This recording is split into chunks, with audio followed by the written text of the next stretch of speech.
আসসালামু আলাইকুম। কেমন আছেন আপনারা? আশা করি সবাই ভালো আছেন। প্রতিদিনের মতো আজ আবার একটা রেসিপি নিয়ে চলে এসেছি। আজ আমি বানাবো ম্যাগি। আর এই ম্যাগি বাচ্চাদের তো খুবই পছন্দের একটা জিনিস।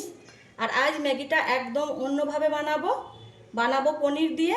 তো এখানে আমি পনির কেটে নিয়েছি, পেঁয়াজ কেটে নিয়েছি, ক্যাপসিকাম নিয়ে নিয়েছি আর টমেটো নিয়ে নিয়েছি।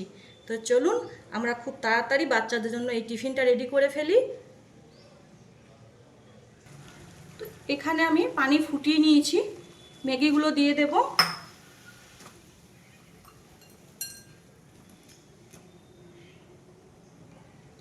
দিয়ে দেবো 1 চামচের মতো সাদা তেল, আর দিয়ে দেব ম্যাগির সাথে যে মশলাগুলো থাকে।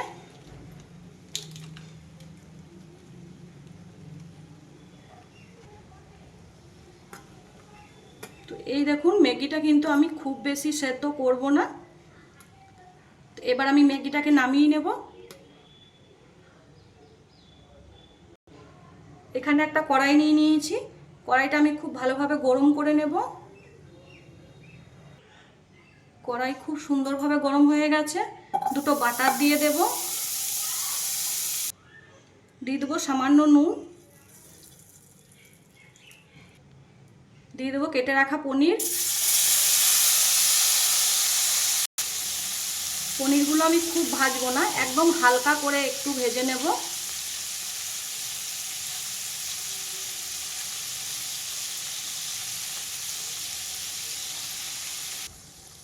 তো এই দেখুন, পনিরগুলো আমি খুব ভাজা করিনি, হালকা করে ভেজে নিয়েছি। আর আপনারা চাইলে না ভাজতেও পারেন। তো এগুলো আমি তুলে নেব। পনির সব তোলা হয়ে গেছে। এই কড়াই আমি দিয়ে দেবো সাদা তেল, দিয়ে দেবো বাটার। আপনারা শুধু বাটারেও করতে পারেন বা সাদা তেলেও করতে পারেন।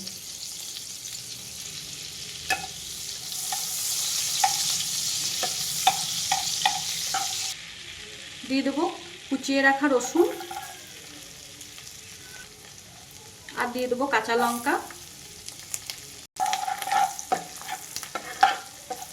এই বাটারের সঙ্গে রসুনের স্মেলটা এত সুন্দর বেরিয়েছে, খুব সুন্দর স্মেল বেরিয়েছে। দিয়ে দেবো পেঁয়াজ। পেঁয়াজগুলো 2 মিনিটের মতো আমি একটু ভেজে নেব।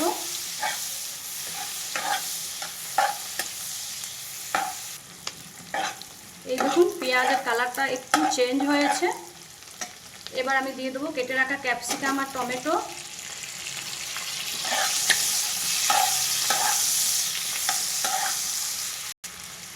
গোলমরিচ পাউডার, দিয়ে দেবো স্বাদ মতো নুন। এগুলোকে আমি 2 থেকে 3 মিনিটের মতো একটু তেলে নেড়ে নেব।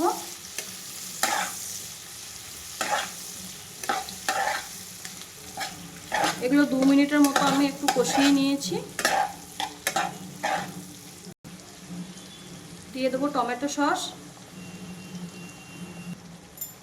1 চামচের মতো আমি দিয়ে দেবো সয়া সস। এগুলো সব আমি এবার খুব ভালোভাবে মিশিয়ে নেব।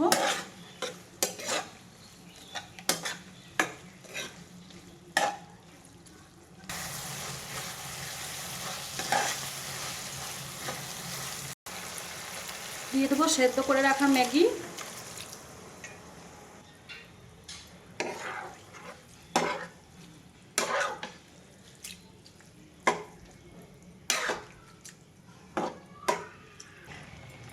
দিয়ে দেবো ভেজে রাখা পনিরগুলো। আপনারা পনিরের জায়গায় চিকেনও দিতে পারেন। 2 চামচ কর্নফ্লাওয়ার আমি গুলে রেখেছিলাম, দিয়ে দেব। সবসময় একইভাবে না বানিয়ে বাচ্চাদের একটু অন্যভাবে বানিয়ে দিলে দেখবেন ওরাও খুব খুশি হয়। তো এখানে আমার ম্যাগিটা পুরো রেডি হয়ে গেছে, আমি নামিয়ে নেব। তো এই দেখুন ম্যাগিটা কতটা লবণীয় হয়েছে দেখতে।